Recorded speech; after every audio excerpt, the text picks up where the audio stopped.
Hello friends, आप सभी का अपने HDS ट्यूटोरियल पर स्वागत है। आज हम लोग JCRT 8 क्लास का साइंस देखेंगे, ठीक ना। आज हम लोग देखेंगे चैप्टर 4 है विद्युत धारा का रासायनिक प्रभाव, जिसको इंग्लिश में बोलते हैं chemical effect of electric current.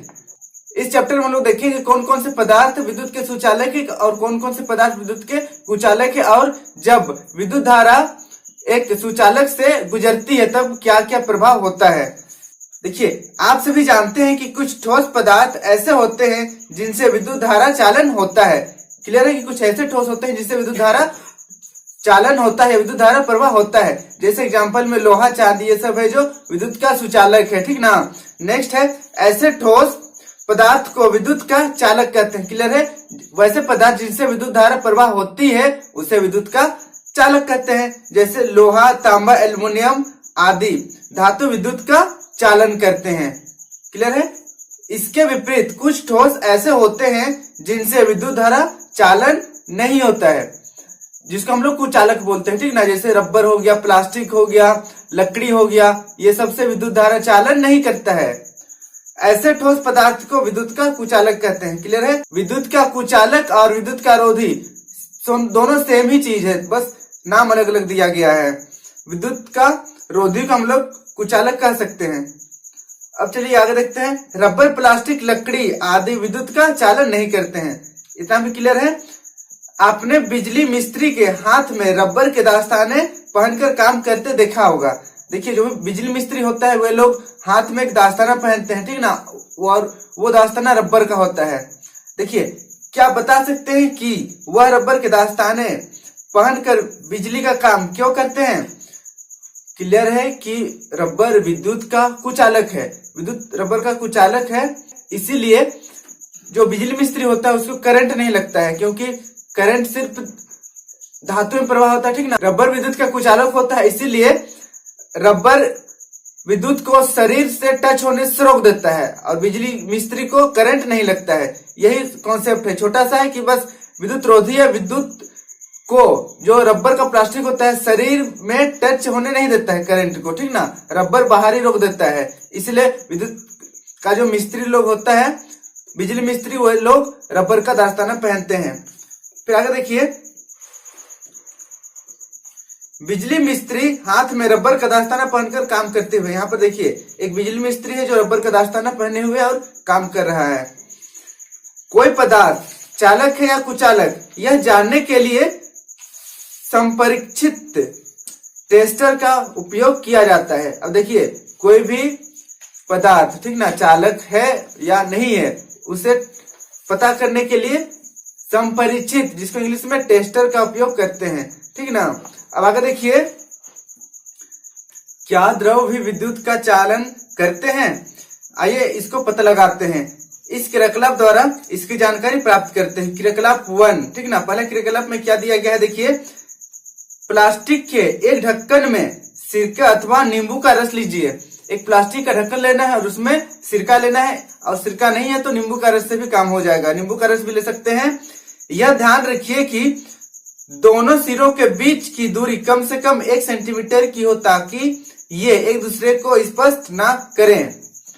मतलब देखिए, एक ढक्कन लेना है, उसमें नींबू का रस या फिर सिरका रख देना है, और कुछ इस तरीके से यहाँ पर देखिए 2 तार को रख देना है।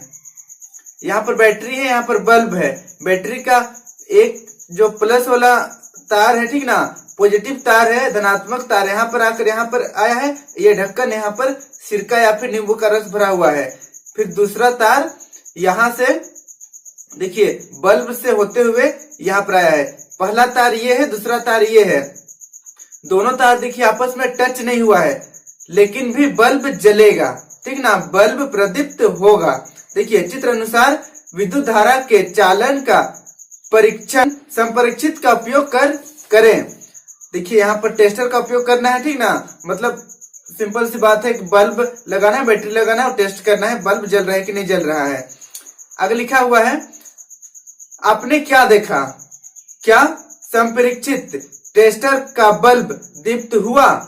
क्या नींबू का रस विद्युत का चालन करता है। तो इसका आंसर होगा हाँ, विद्युत का चालन करता है। जो नींबू का रस होता है वह विद्युत का चालन करता है, और सिरका भी विद्युत का चालन करता है, बल्ब यहाँ पर प्रदीप्त होगा, बल्ब जलेगा। ठीक है ना। इसका मतलब ये हुआ कि कुछ ऐसे द्रव्य हैं जो विद्युत का चालन करते हैं। क्लियर है। अब देखिए क्रियाकलाप दूसरा। क्रियाकलाप 1 में नींबू के रस के स्थान पर टमाटर के रस को लेकर क्रियाकलाप को दोहराइए तथा अवलोकन कीजिए। देखिए अभी नींबू का रस को निकाल देना है और वहां पर टमाटर का रस को डालना है। उसके बाद जो हम लोग क्रियाकलाप किए थे क्रियाकलाप 1 में, उसको सेम रिपीट करना है। तो देखिए क्या इस बार भी संपरीक्षित टेस्टर का बल्ब दीप्त हुआ? तो इसका आंसर हो जाएगा हाँ। ठीक ना। मतलब टमाटर का रस में भी विद्युत का चालन होता है। फिर आगे देखिए क्रियाकलाप 3, तीसरा क्रियाकलाप में क्या बोला गया है? अब टमाटर के रस के स्थान पर आसुत जल, जिसको डिस्टिल्ड वाटर कहते हैं, ठीक ना, आसुत जल को लेकर क्रियाकलाप को दोहराइए तथा अवलोकन कीजिए। क्या टेस्टर का बल्ब दीप्त हुआ? अब देखिए टमाटर, सबसे पहले हम लोग नींबू का रस लिए थे, उसमें बल्ब जला था। तो जो नींबू का रस है विद्युत का चालन करता है, विद्युत का चालक है। फिर हम लोग लिए थे टमाटर का रस, टमाटर का रस से भी विद्युत का चालन होता है, इसलिए बल्ब जला था। अब देखिए टमाटर का रस हटाकर आसुत जल लेना है, जिसको इंग्लिश में बोलते हैं डिस्टिल्ड वाटर। अब देखिए मैं बता दूं आसुत जल क्या होता है। आसुत जल पूरी तरह शुद्ध पानी होता है, ठीक ना। और हम लोग कह सकते हैं कि जो वर्षा का जल है वह आसुत जल जैसा ही होता है, ठीक ना। उसमें क्या है कि जब धरती पर आने से पहले तक का पानी धरती में टच हो गया फिर तो आसुत जल उसको नहीं बोलेंगे, क्योंकि गंदगी सब आ जाता है उसमें। वर्षा का पानी जब आसमान में ही रहेगा उस समय का बात कर रहा हूं मैं, उसको बोलते हैं आसुत जल। उसमें विद्युत का धारा प्रवाह नहीं होता है, ठीक ना, क्योंकि उसमें जो आयन होता है वो बनता नहीं है, मतलब हाइड्रोजन आयन उसमें नहीं बनता है। ये आप लोग 10th क्लास में पढ़िएगा हाइड्रोजन आयन सब क्या होता है, ठीक ना। आयन के कारण ही विद्युत का चालन हो पाता है, तो आसुत जल में आयन नहीं बनता है, इसीलिए विद्युत का चालन आसुत जल नहीं करता है। तो इस तरह देखिए हमने देखा कि टमाटर का रस द्रव्य है, आसुत जल भी द्रव है, लेकिन टमाटर का रस विद्युत का चालन करता है, बल्कि आसुत जल विद्युत का चालन नहीं करता है। मतलब यह हुआ टोटल कि कुछ द्रव ऐसे हैं जो विद्युत का चालन करते हैं, परंतु कुछ द्रव ऐसे हैं जो विद्युत का चालन नहीं करते हैं। क्लियर है। जैसे ठोस में कुछ ठोस विद्युत का चालन करते हैं, कुछ ठोस विद्युत का चालन नहीं करते हैं। तो फाइनल हम लोग ये कह सकते हैं कि वैसे ठोस या द्रव जो विद्युत का चालन करते हैं उसे हम लोग चालक कहते हैं, और वैसा पदार्थ या वैसा ठोस या वैसा द्रव जो विद्युत का चालन नहीं करते हैं उसे विद्युत का कुचालक कहते हैं।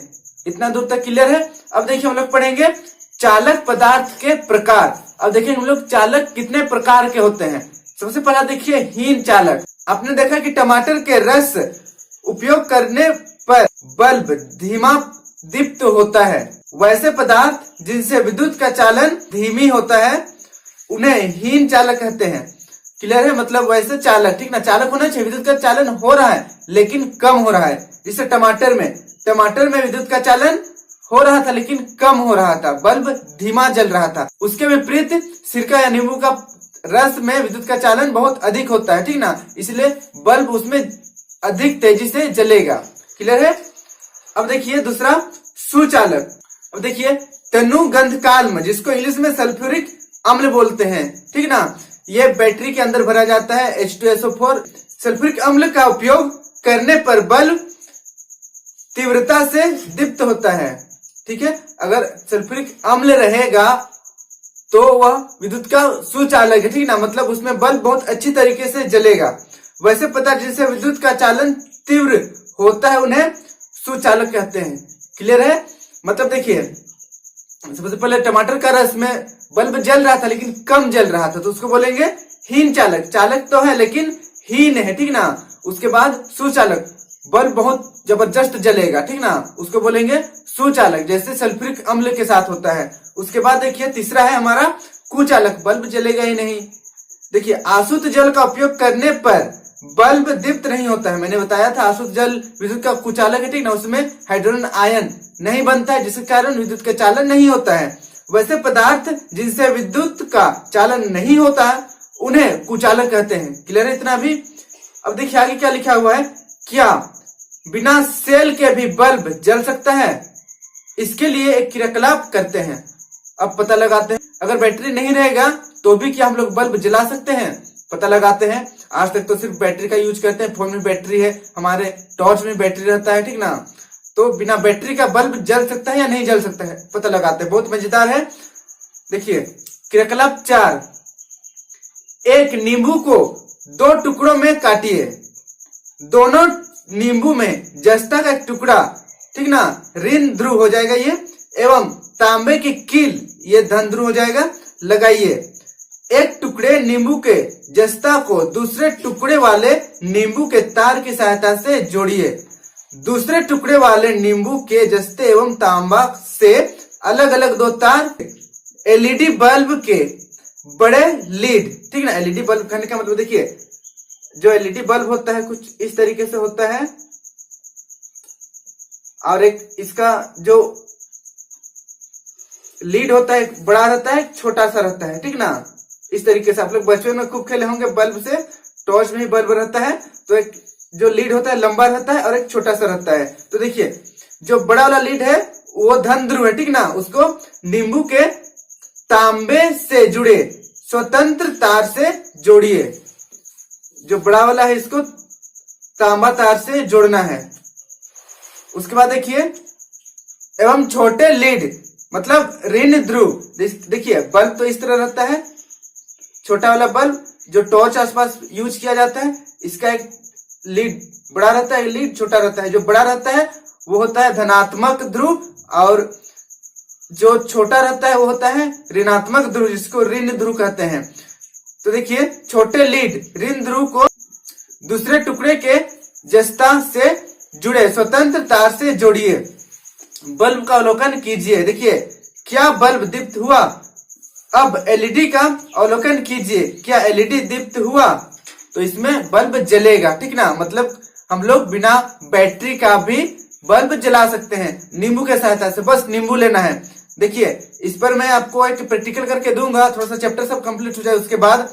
बस अभी थोड़ा सा समरी बता दे रहा हूँ जो यहाँ पर लिखा हुआ है। देखिए एक नींबू का टुकड़ा यहाँ पर है, एक नींबू का टुकड़ा यहाँ पर, मतलब एक ही नींबू है, 2 टुकड़ा उसको काट देना है, ठीक ना। उसके बाद देखिए यहाँ पर एक जस्ता रखना है और एक कील रखना है। जस्ता का टुकड़ा और कील का टुकड़ा, ये हो जाएगा लोहा, ठीक ना, और ये हो जाएगा जस्ता। यहाँ भी एक जस्ता रखना है और एक कील रखना है, ठीक।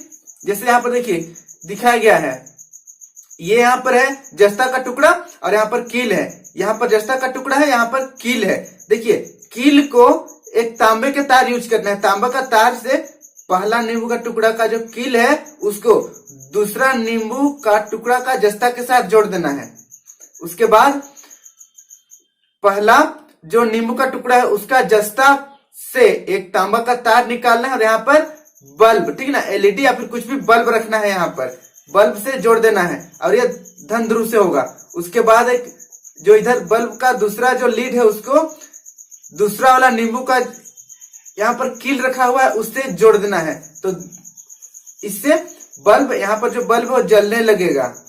क्लियर है? मतलब बिना बैटरी का भी हम लोग बल्ब जला सकते हैं। देखिए आगे लिखा हुआ है कुछ सावधानियां जिसको रखना बहुत जरूरी है। सावधानियां नहीं बरतने पर बल्ब हो सकता है ना जले, ठीक ना। अगर देखिए क्रियाकलाप करने से पूर्व अपना बल्ब चेक कर लीजिए कि वह फ्यूज ना हो। मतलब बल्ब फ्यूज रहेगा तो कैसे जलेगा? सिंपल सी बात है, तो टेस्ट कर लेना है। बल्ब फ्यूज नहीं रहना चाहिए, मतलब बल्ब ठीक होना चाहिए। अगर देखिए फिर और एक सावधानियां है, एलईडी से 2 तार जोड़े हुए हैं जिन्हें लीड कहते हैं। देखिए एलईडी से मैंने बताया कि ये बल्ब है, ठीक ना, एलईडी बल्ब है, तो एक बड़ा सा लीड रहता है, एक छोटा सा लीड रहता है। बड़ा वाला को हम लोग धन ध्रुव बोलते हैं और छोटा वाला को ऋण ध्रुव कहते हैं। एक तार दूसरे की अपेक्षा लंबा होता है। एलईडी को जोड़ते समय उसके लंबे तार को बैटरी के धन ध्रुव से जोड़ते हैं तथा छोटे तार को बैटरी के ऋण ध्रुव से जोड़ते हैं। मतलब बड़ा वाला को धन ध्रुव से जोड़ते हैं, छोटा वाला को ऋण ध्रुव से जोड़ते हैं। बहुत ही सिंपल है। और देखिए तार हमेशा तांबे का ले क्योंकि वह विद्युत का अच्छा चालक है। मैंने कहा कि यहाँ पर तांबे का तार लेना है, ठीक ना, तांबा का तार लेना है क्योंकि तांबा का तार विद्युत का अच्छा सुचालक होता है। इसी तरह आप नींबू के स्थान पर आलू एवं टमाटर को रखकर प्रयोग को दोहराइए। अब देखिए क्या फायदा हो गया, बहुत मजेदार है। आप नींबू के स्थान पर टमाटर से भी बल्ब जला सकते हैं और आलू से भी बल्ब जला सकते हैं। बहुत मजेदार है, ठीक ना। आप घर में करके देखिए, नींबू के स्थान पर टमाटर भी रख सकते हैं और आलू भी रख सकते हैं, बल्ब पक्का जलेगा। अगर जो सर्किट है, ठीक ना, वो कंप्लीट अच्छी तरीके से होना चाहिए, बल्ब फ्यूज नहीं होना चाहिए और तार तांबे का तार होना चाहिए और बहुत मोटा तार नहीं, पतला सा तार लेकिन अच्छा तार, मतलब उसमें विद्युत पूरा फ्लो होना चाहिए, ठीक ना। देखिए इस प्रकार हम कह सकते हैं कि कुछ द्रव भी विद्युत का चालन करते हैं, मतलब कुछ द्रव है जो विद्युत का चालन करते हैं। अब आगे देखिए, अब बताइए, ठीक है ना, कुछ क्वेश्चन है यहाँ पर। दो द्रवों का नाम बताइए जो विद्युत का चालन करते हैं। दो द्रव का नाम बताना है जो विद्युत का चालन करते हैं। पहला नींबू हो जाएगा, ठीक ना, हम लोग क्रियाकलाप 1 में किए थे कि नींबू का रस से विद्युत धारा प्रवाह हुआ था। दूसरा हम लोग कह सकते हैं सल्फ्यूरिक अम्ल, ठीक ना, सल्फ्यूरिक अम्ल विद्युत का काफी अच्छा सुचालक है। अब देखिए आगे, बल्ब तीव्र दीप्त होता है जब इससे होकर उच्च धारा बहती है, जब बल्ब से होकर दुर्बल धारा बहती है बल्ब धीमा दीप्त होता है। अब देखिए क्या है कि बल्ब आप लोग देखे होंगे, जो घर में पहले आता था एक बल्ब कुछ इस तरीके से रहता था और यहाँ पर रहता था ऐसे करके, यहाँ पर कुछ तंतु रहता था, ठीक ना, इस तरीके से बल्ब रहता था। यहाँ पर जो तंतु है देखिएगा, बहुत पतला तार रहता है, कुछ इस तरीके से मुड़ा हुआ रहता है, लंबा सा रहता है, बहुत लंबा सा रहता है, ठीक ना, अंदर यहाँ पर। तो यहाँ पर क्या होता है, जब करंट फ्लो होता है, यहाँ से करंट पास होता है, विद्युत धारा यहाँ से प्रवाह होता है, तब जो बल्ब है वह गर्म हो जाता है, गर्म होकर क्या होता है, लाल हो जाता है, वही रोशनी फैला देता है बहुत अधिक, ठीक ना। तो यही कॉन्सेप्ट है यहाँ पर, जब विद्युत धारा प्रवाह होता है तो बल्ब के अंदर का जो तंतु होता है वह गर्म हो जाता है और लाल हो जाता है, जिसके कारण मतलब रोशनी आता है हम तक। तो अगर कम धारा यहाँ पर प्रवाह होगा तो कम यहाँ पर जो तंतु है कम गर्म होगा और कम लाल होगा, तो कम लाल होगा तो कम रोशनी देगा, और अधिक जब करंट यहाँ से प्रवाह होगा तो अधिक गर्म होगा, और अधिक गर्म होने के कारण यह अधिक दीप्त होगा और रोशनी भी हम लोग को अधिक मिलेगा। क्लियर है इतना। अब आगे देखते हैं, अगर परिपथ में अत्यंत दुर्बल धारा बहती है तो तंतु में उसमें प्रवाह उसे दीप्त करने में असमर्थ होता है तथा बल्ब दीप्त नहीं होता है। ऐसे दुर्बल विद्युत धारा को भी संसूचित कर सकते हैं। इसके लिए हमें किसी दूसरे प्रकार के संपरिचित का उपयोग करना होगा। अब देखिए, जैसे कि माना एक सुचालक है, ठीक ना, बहुत धीमा सुचालक है, मतलब हीन सुचालक है, विद्युत धारा बहुत कम प्रवाह हो रहा है तो बल्ब अच्छी तरीके से जलेगा नहीं, ठीक ना। और कभी कभी क्या होता है कि इतना कम करंट पास होता है कि जो तंतु होता है बल्ब में, यहाँ पर जो तंतु होता है वह बिल्कुल भी दीप्त नहीं हो पाता है, ठीक ना। तो हम लोग कैसे पता करेंगे कि करंट फ्लो हो रहा है कि नहीं हो रहा है, ठीक ना, अगर बल्ब जला ही नहीं तो। ठीक, जैसे मानकर चलिए एक बड़ा सा बल्ब लीजिए, इतना बड़ा सा बल्ब लीजिए और एक छोटा सा पेंसिल बैटरी लीजिए जो हम लोग दीवार वाला घड़ी में यूज करते हैं, तो उसमें करंट फ्लो होगा लेकिन बल्ब तो जलेगा ही नहीं। छोटा वाला पेंसिल बल्ब से हम लोग बड़ा वाला बल्ब को नहीं जला सकते हैं। क्लियर है। लेकिन इसका मतलब ये नहीं कि वहां से विद्युत धारा प्रवाह नहीं हो रहा है, लेकिन विद्युत धारा इतना कम है कि जो बड़ा वाला बल्ब है उसका तंतु को वह दीप्त नहीं कर पा रहा है, ठीक ना। मतलब विद्युत धारा बहुत कम प्रवाह हो रहा है। तो हम लोग कैसे पता करेंगे कि विद्युत धारा प्रवाह हो रहा है? जब बल्ब नहीं जलेगा तब देखिए पता चल जाएगा। अभी हम लोग पढ़ेंगे तो चुंबकीय प्रवाह पर आधारित संपरीक्षित, मतलब देखिए कुछ चुंबकीय प्रभाव है जिसे हम लोग पता लगा सकते हैं कि विद्युत धारा प्रवाह हो रहा है कि नहीं हो रहा है, और कम हो रहा है तो कितना कम हो रहा है, ज्यादा हो रहा है तो कितना ज्यादा हो रहा है। एकदम बहुत कम छोटा से छोटा विद्युत धारा को चुंबकीय प्रभाव द्वारा हम लोग पता लगा सकते हैं। आगे देखिए, आपको याद होगा कि विद्युत धारा चुंबकीय प्रभाव भी उत्पन्न करते हैं। आप विद्युत धारा के चुंबकीय प्रभाव का उपयोग संपरीक्षित बनाने में कर सकते हैं। विद्युत धारा चुंबकीय प्रभाव भी उत्पन्न करते हैं, मतलब जहां से विद्युत धारा प्रवाह हो रहा है वहां पर चुंबकीय प्रभाव भी उत्पन्न होगा। देखिए क्रियाकलाप 5 में हम लोग पढ़ते हैं, माचिस की खाली डिबिया के भीतर का ट्रे लीजिए, ठीक ना, माचिस डब्बा लेना है, सिंपल सी बात है। इस ट्रे में चुंबकीय कंपास रखिए। ट्रे पर विद्युत तार के कुछ फेरे लपेट दीजिए। तार के एक सिरे को बैटरी के टर्मिनल से जोड़िए। दूसरे तार के एक सिरे को बैटरी के दूसरे टर्मिनल से जोड़िए। दोनों तारों के स्वतंत्र सिरों को अनावृत कर स्विच से जोड़ें। स्विच ऑन कर चुंबकीय सुई में विक्षेपण का अवलोकन कीजिए। अब देखिए यहां पर क्या बोला गया है कि देखिए जो डायग्राम दिखाया गया है मैं उसे ही समझा दे रहा हूं। यहां पर एक तार लिया गया है और यहां पर एक चुंबकीय कंपास रखा गया है, ठीक ना। कंपास है माचिस के डब्बा के अंदर। उसके बाद यहाँ पर कुछ तार लपेटा हुआ है और यही तार को इधर निकाल कर या बैटरी से जोड़ा गया है। फिर इधर आकर देखिए यहाँ पर क्या है कि अगर बैटरी है, ठीक ना, ये बैटरी का सिंबल है। बैटरी से विद्युत धारा प्रवाह हो रहा है तो यहाँ पर विक्षेपण होगा। मतलब यहाँ पर जो निडल है, सुई है कंपास का, वो थोड़ा सा ऐसे ऐसे इधर उधर होगा, ठीक ना, मतलब हिलेगा यहाँ पर। तो इससे पता चल जाता है कि विद्युत धारा प्रवाह हो रहा है। अब आगे देखिए, क्या चुंबकीय सुई में विक्षेपण दिखाई देता है? इस संपरीक्षित के स्वतंत्र सिरों को नींबू के रस में डुबोकर निरीक्षण कीजिए। क्या आपको चुंबकीय सुई में विक्षेपण दिखाई देता है?